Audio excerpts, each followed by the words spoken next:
Today I visit Mark, the chairman of the Chinese Museum. Yeah, thank Hello, you. Mark. How are you today? Good, thank you. Good. Do you want to know what the Chinese Museum's about? Yes, I want to know. Could you share me about this? Yeah. Yeah. We've been here in Chinatown since the 1980s, and we are a museum about the Chinese Australian people who have come to Australia over the last 200 years. That's how the Chinese population is in Australia, and we've been here and migrated here from 200 years ago until today. And now we have about 1.5 million Chinese people in Australia living here, and they have come over that time, and we are 5.5% of the Australian population. So this museum is about us. So come Okay, let's go.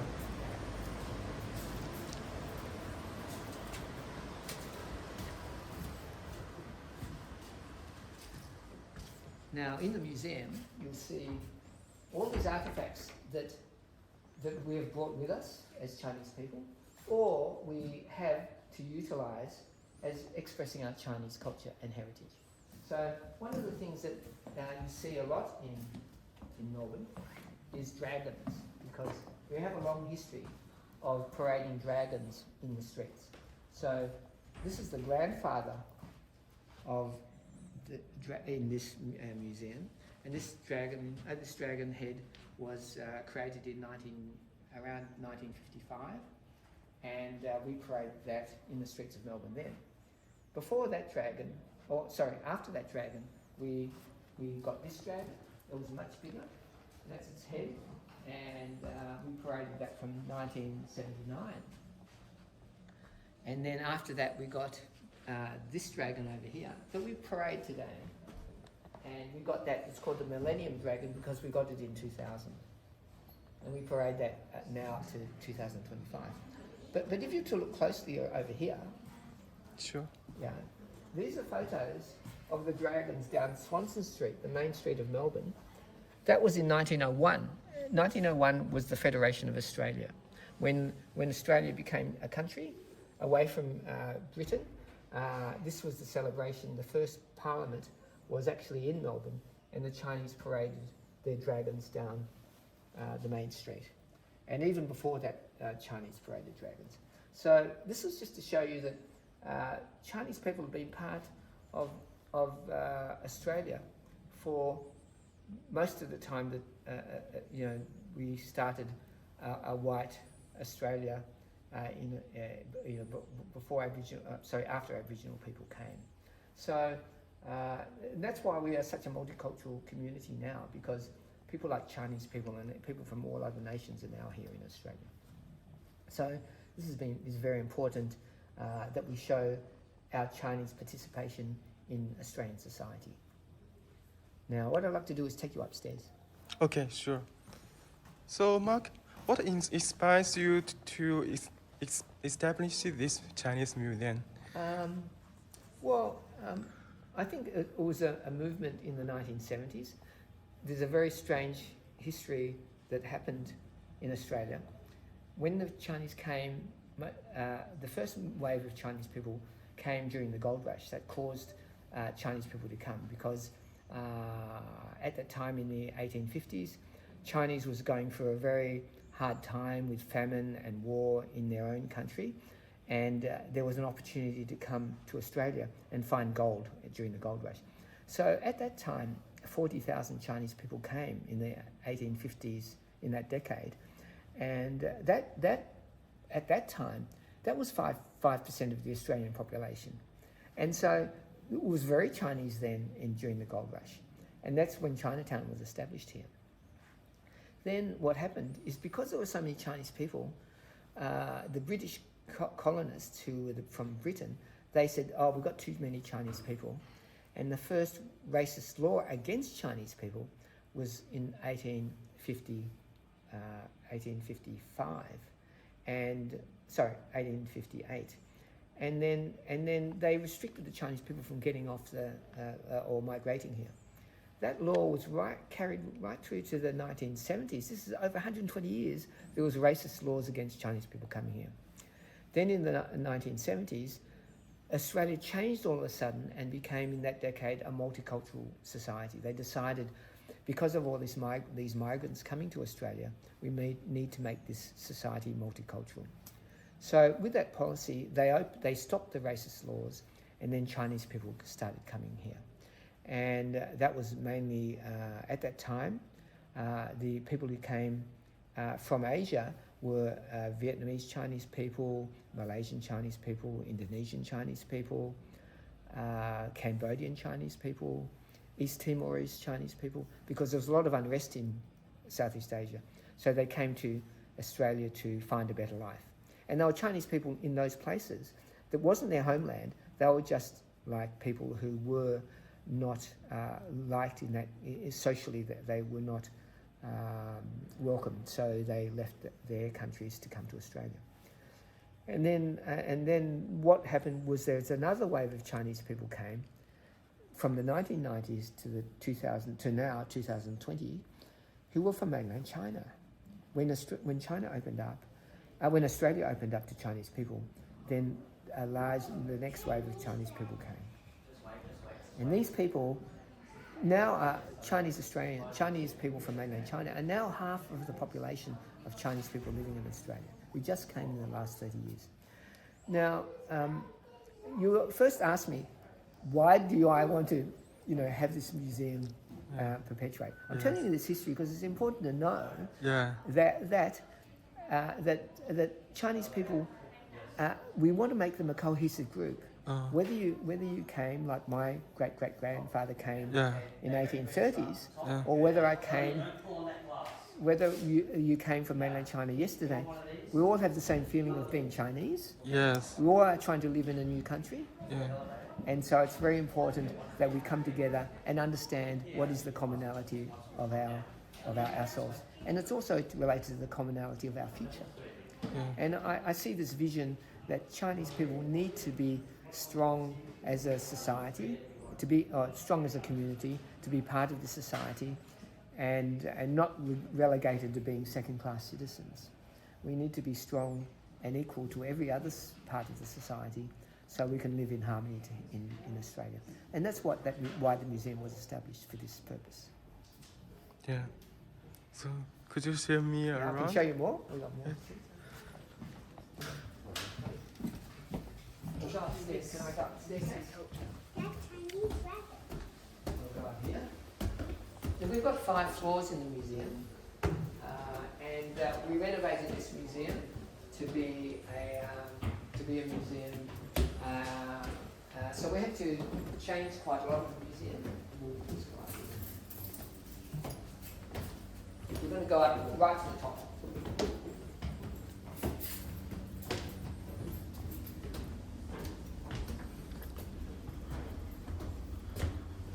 We'll take you to this floor first.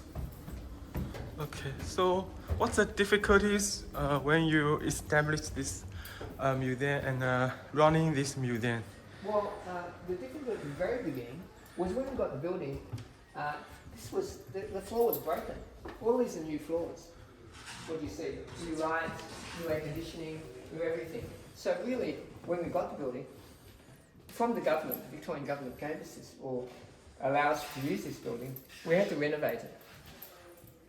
And to get enough money, it took us over 20 years to fully renovate the building so we could use it. But I wanted to show you this exhibition. Sure. Because this is about Han Dynasty. And when you talk about Chinese Australian people, and a non-Chinese person says, what is it to be Chinese? And so we thought that the Han Dynasty was a good period of Chinese culture to show non-Chinese people, to get them to understand some of the principles of Chinese culture. And Han Dynasty is like the Renaissance in Europe. It's a dynasty that made the whole civilization move forward.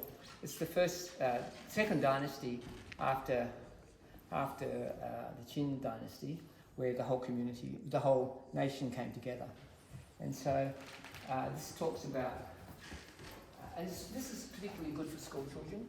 We have about 25,000 school children come to the museum, and they learn about, what happened in China, and what happened in the rest of the world, like Egypt and Rome, etc., to show people the development of society all over the world. And this was a very special time around 0 BC or around this time when Rome and Egypt were quite developing, and China at the same time was developing around this time. And this is the Han Dynasty.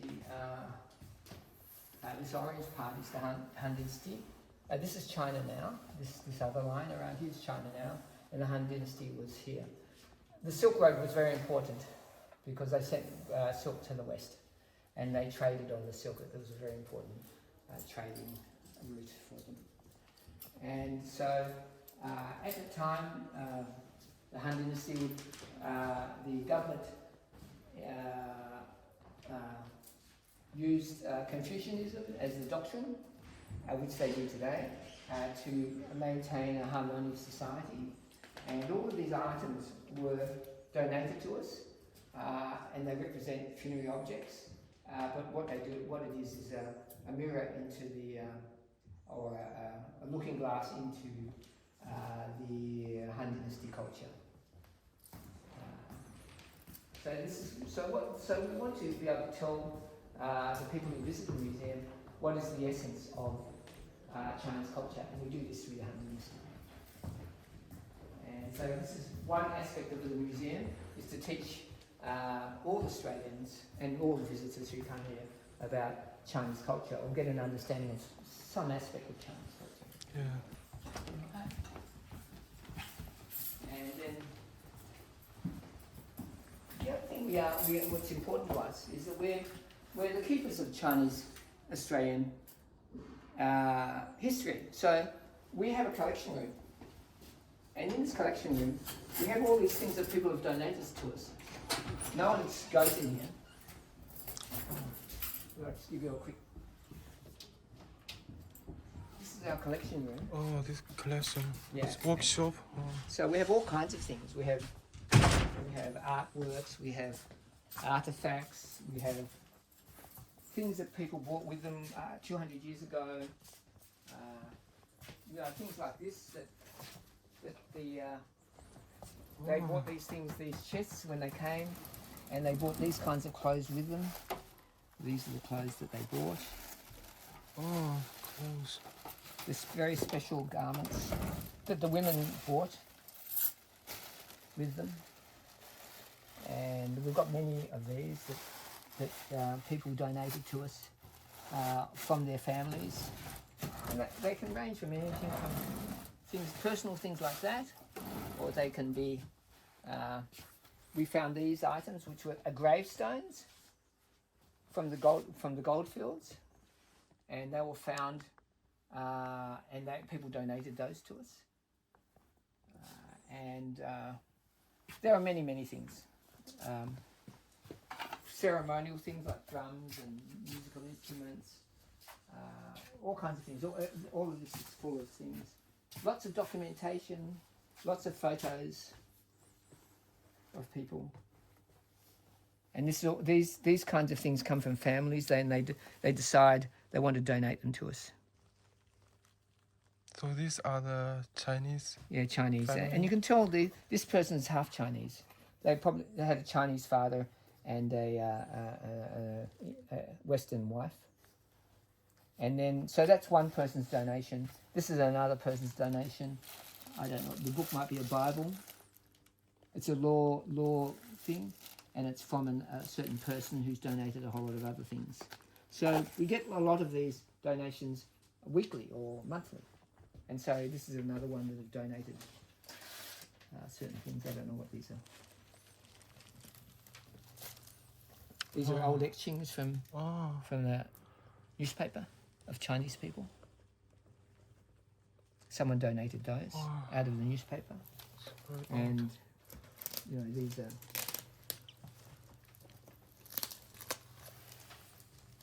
Chinese people. Sketches among the Chinese in North Queensland. So this is about Queensland. On a ship, people working on a ship. People, looks like gambling there. Yeah. I don't know what that is. That looks like croupier. That's also a form of gambling. So we get all of these different things. We get all kinds of artifacts. We get parts of buildings, and we get all kinds of things. We get so many different. We get. So you are also doing research and sort these historic It's got documents. There's a lot of work to do. I'll just show you these, for instance. Are these all digitalized, or I can? Yeah, mostly. Oh, These are letters from a very famous person in Chinatown. These are written letters. They were written in 1886. 1886. And he belonged to the church, and these are all the letters he wrote to people, and they're all his writings. 1890. This was written in 1890, and he wrote these letters to people. And so we've got everything from, documents, objects, images, and we've been collecting them over 40 years, and they've all been donated to us by the community. When a family says, "Oh, I don't know who's going to look after these items. They're the history of our family," they say, "Oh, we could give them to the Chinese Museum because they could keep it for us." So this is what happens. People donate many things. Like when we first started, people were not. They were quite worried about. Oh, we give to donated to the Chinese Museum. What will happen to the items? Because we've been here for so long, and they can see that we keep them properly. Then they say, "Oh, look, we should give them to the museum because they'll keep them forever for us." So that's yes, how they do I that. think so. I'll just turn this on. So what's your plan in the future? So What we plan to do in 5 years' time, we're going to make this 3 times bigger. This museum. We're going to make this 3 times bigger. We're going to build 4 more floors on top. And when you came down the lane, we're going to go under the lane, and we're going to build underground. We're going to go to this big square at the front. We're going to go down 2 floors, and we're going to put a new entrance there. So it'll be 3 times the size. 3 times size. It's amazing. I visited the Dragon Museum in Bendigo, but that's smaller, very small than this one.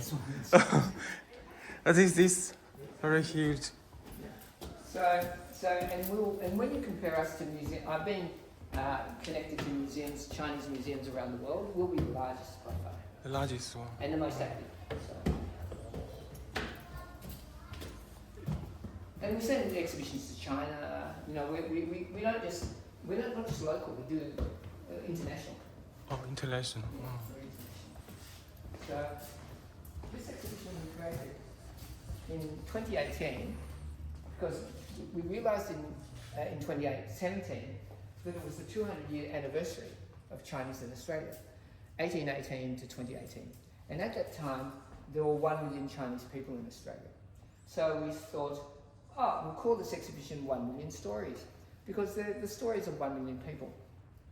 So we created this exhibition, and then we used this as the exhibition for telling the whole story in a very short time. What is the journey that Chinese Australians did to get here from when they started to come in here today? And so we particularly like to show children this. This is the snapshot of the whole story, and you usually start with a presentation on the screen, 5 minutes, very quick. But then what we tell is this story about where the Chinese started their activity around Australia and what they did. And then we talk about the first activity was gold rush. And this is all the gold rush history that you can read. And the people and the opportunity and the hardship. The Chinese people weren't liked, they were chased away. But even the police came and tried to stop the Western people or the non-Chinese people from, fighting the Chinese people. Yes, I know. And this is about Chinatown. Why we're located in Chinatown? Chinatown is the oldest Chinese Chinatown in the Western world. Although Chinatown in San Francisco was older, unfortunately it got destroyed during the earthquake in the 1900s in San Francisco. But Melbourne still has many of its original buildings. This building was built in 1861. This one. You'll see it down the street. Yeah. The Nampon Sun building. It's still owned by the same people. So many of the buildings in Chinatown, like these churches, this building, this still owned by the same people. And so you don't get many streets that the people still own the buildings after 150 years later. So, or longer than that, 170 years later. So this Chinatown is a very special Chinatown. And all of these histories of all the people, we're all descendants of these people. And my great-great-grandfather came here, and I'm still here in this community, being part of it. There aren't that many communities like this with such deep history going back.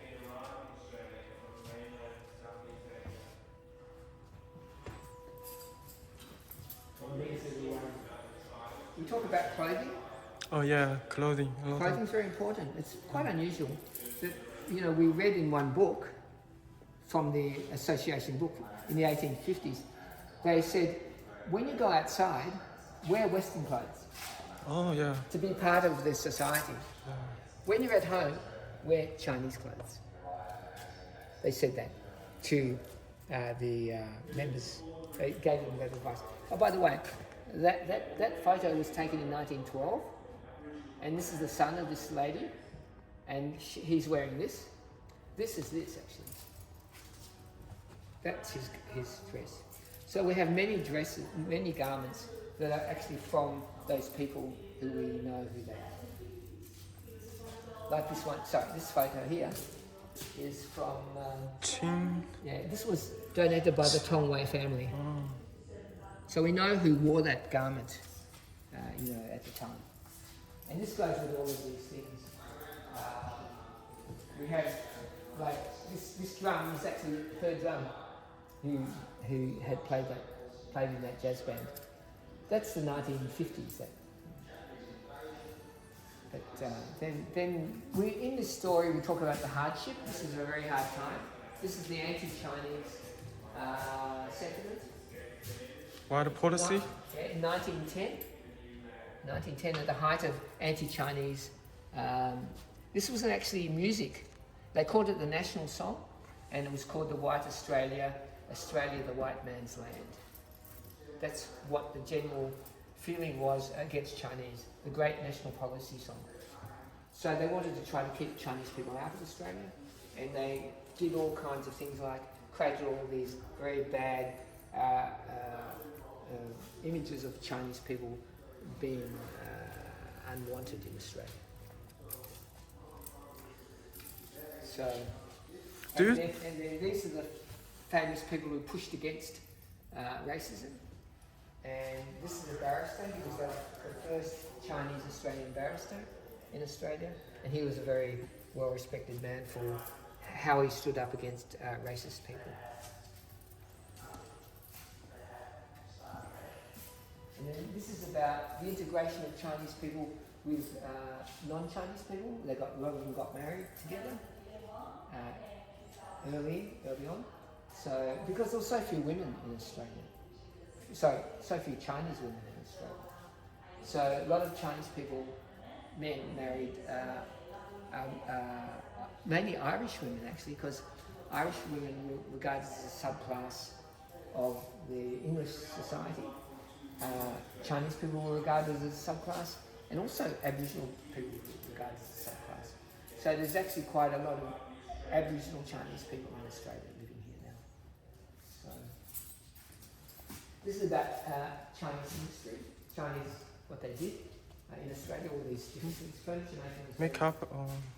Furniture making was very important. Mm-hmm. And this is about people in today's time who have been what we call Chinese Australian achievers. They've all done things that have been exceptional for society, not just the Chinese community society, but for the whole of society.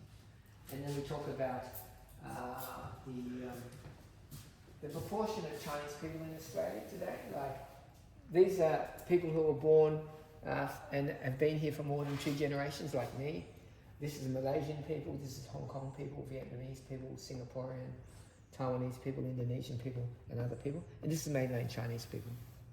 So these people came around the mid 1800s. These people came at the mid 1900s, and these people came at 2000, Chinese. These are the three waves of our population. So you know, it's very hard to explain everything to you in 20 minutes. Yes, I think so. But that's very quick. That's just a quick. Yeah. Do you think the Australian Chinese is still facing division? Yeah. See, because the racist policy was not stopped until the mid 1970s, around 1975. The racist policy by the government was between the 1850s and the 1970s. That's 120 years of our 200-year history. So 2/3 of the time it was racist. Only 1/3 not racist, which is recent. Now, racism is over time is you are influenced by racism. If you're born with it and your parents had racism, you then carry on that concept of racism. You can't have a law and all of a sudden it stops. If you had a law to say everybody has to stop smoking today, they wouldn't stop smoking. There'd be still people smoking, but they wouldn't show. So it's not something. It's an attitude. Racism is an attitude, and you can't just stop it by a law. So it takes many generations to stop that. So I would imagine it's another 1 generation or 2 generations before people have changed their mind. Because and also there's a lot of more intermarriage between people. So that means that like my daughter's half Chinese, because my wife's not Chinese. My daughter married an Italian person, so my grandchildren are half Italian, quarter Chinese, half English, a bit Polish, a bit Jewish. They're Jewish, so you can't say that they're Chinese solely. Yeah. Will be a lot of our identity will be very complex in the future. We may not even use our nationality as an identity because it's too complex to say. Yes. So it'll be simplified in another way. So I think that idea of racism, I'm hoping it will disappear as the world mixes their races together. It's too hard to work out who's who. My daughter, when she goes overseas to India, to South America, to China, to anywhere in South, they can't tell what nationality they are. They think, are you part Indian? Oh, are you part Chinese? Oh, are you part Japanese? Oh, are you part South American? Because she's got a face that doesn't look. It's very mixed. And I think there'll be so many people like that as people migrate around the world. The idea of a nationality will be quite not relevant to your identity as much as today. I totally agree. Yeah.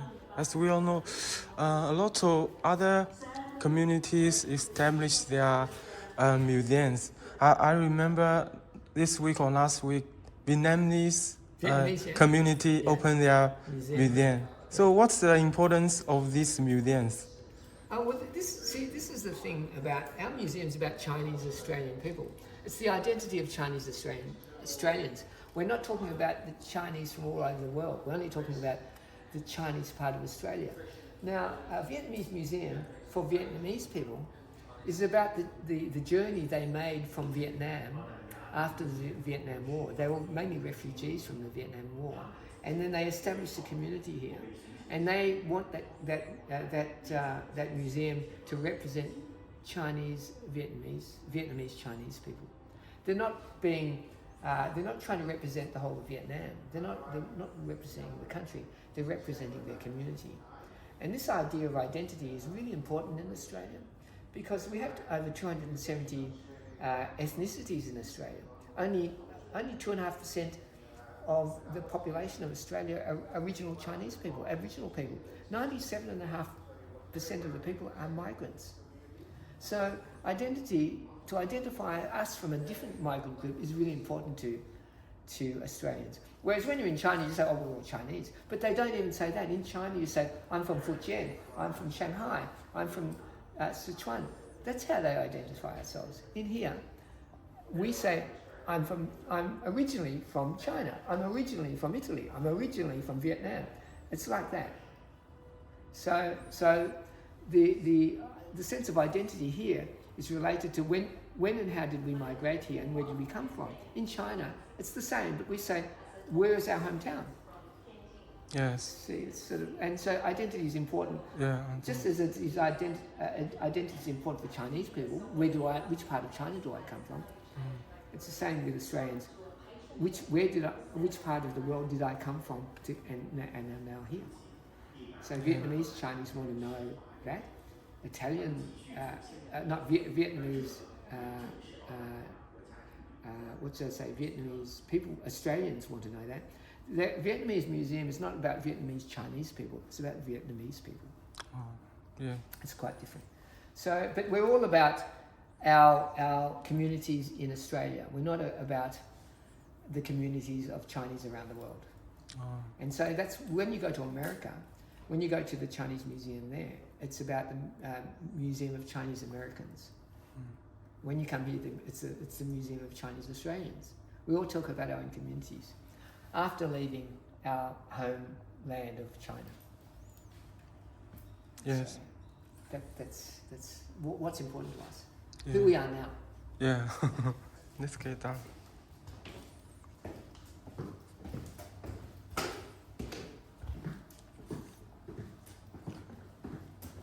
He was the man that wrote all those old photos. This man was the one that wrote, all those old letters. Remember I showed you the letters downstairs? He's the man who wrote the letters. Wow. 1898 to 1898 to 1928. Oh, he was the superintendent, but he was born before that. So this original photo. Oh, that's a painting. Painting. Yeah. Oh. But he looked after that church. Oh. The letters are from that church, which is just down the road. Yeah, not far from here. There is one part of the museum you haven't seen yet. I can show you. What's the building used before? Originally used before? You know, Chinese people, all this area was for furniture making. Oh, furniture making. And the people who made furniture the best were Jewish people and Chinese people. Jewish cabinet makers and Chinese cabinet makers. And this building, this land is called Cohen Place. It's a Jewish name because this building was built by the Cohen brothers. They built this building in 1895. And then so it was a furniture storeroom. And then over time it got taken up by the theatre that's around us, and then eventually we got this building. Now we have so many school children coming to the museum. They're not interested in reading the words on the walls. They want to have an experience. So we created this experience for the school children, and we wanted to show them it was a journey from Hong Kong. Like this is the story that people got on in Hong Kong, bound for Melbourne. The voyage is 60 days. The passengers are 317 Chinese booked in 1857. So this boat actually did leave in 1857 and go to Melbourne, and wanted to tell the story of how Chinese people left China, got onto the boat, and went there. He tells the story about the Chinese in China at the time, but you come through here, you can then experience the journey on the boat. Wow. So, Cargo. and the children love this because they think, oh, we're on a ship. Yeah, it's so exciting. Like ghost house. Yeah, like a ghost ship. Wow. And so this is the conditions they lived in. It's shaking. Yeah, it's like,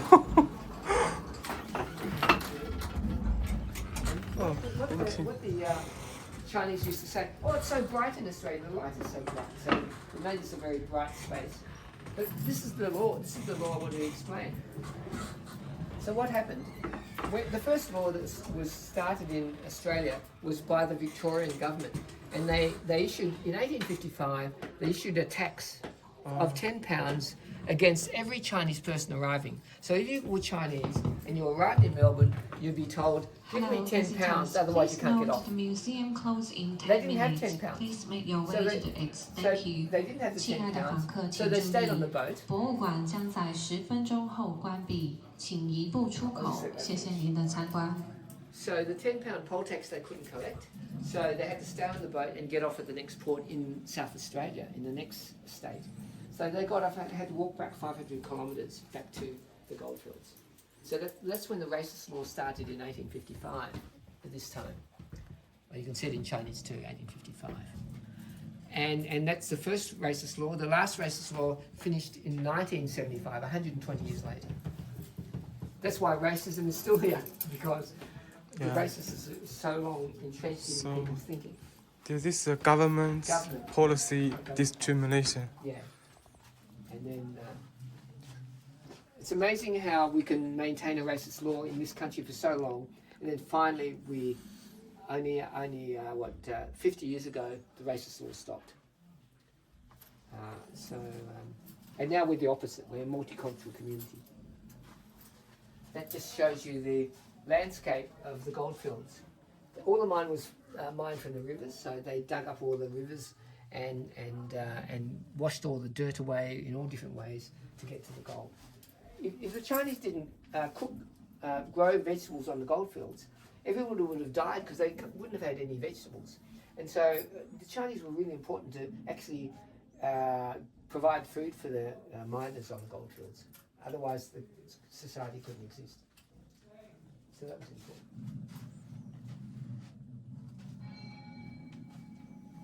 So they had temples on the goldfields. And by showing children this, at the same time we're teaching them about Chinese culture by showing them, the gods, the deities that the Chinese. In our mining towns, we built many temples. Most of the temples were dedicated to Guangong, an Asian warrior from the Three Kingdoms period who was famous for his loyalty, honesty, and virtue. He is the main statue in the center. Guangong protects us by fighting the evil spirits that cause accidents, bad luck, and fighting. He also promotes loyalty between men working together, such as we who are mining for gold. Left of him is Gunyam. Gunyam, the Buddhist goddess of mercy, is especially important for looking after families. Oh, it's very big. Cantonese opera. There are about 200 professional opera performers on the goldfields. They just entertain the Chinese miners. And they used to go around the countryside in these big tents and perform. Big tents, not little ones. They were very popular, Cantonese opera, because all the Chinese people were from Canton, or from Guangdong, so they came. And the good thing about it, all the people who were here were men. There were very few women, and so because Cantonese opera is all men, whether you're a man character or a woman character, the actors were all men. So that was quite good for Cantonese opera. If they had to have women, there wouldn't be any women to perform. Chinese people like gambling, so Yes, gaming. yeah, so we showed that. You can't get inside, it's secret. This is the dragon as we go back up. This comes out twice a year. Last Monday we brought it out, just 1 week ago, Yeah, for Labor Day. A Mamba festival. Yeah, in Mumba Festival, and then Chinese New Year we brought it out. I'm always in it. Oh, so amazing. So that gives us some picture of what we're doing.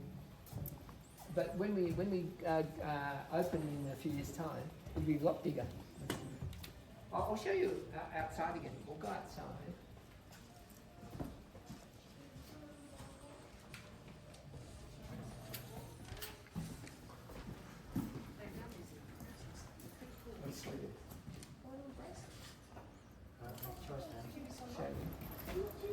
So, at the moment,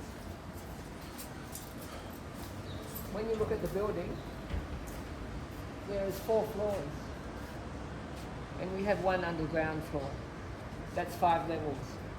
We're going to put 5 levels above there, so it's going to be double the size. Oh. And then we're going to, you know, when we were downstairs, we're going to go underground and go take up all the space here, underneath. Wow. And then we go into the square there, that big square, and we're going to go down 2 floors down in the square. It's a big So it's a plan. very big plan. And then in there, at the back there, we're going to put our new entrance there. Oh. So when you come down Little Birch Street, you'll see the entrance there. And then you'll be able to go down and you can come out here and then go up there. And so when you see it, it'll be like double height. And so that's the general idea. It's taken us 2 years so far, and we think another 2 years. Come back in 4 years' time, and I'll show you through the whole place. Yes.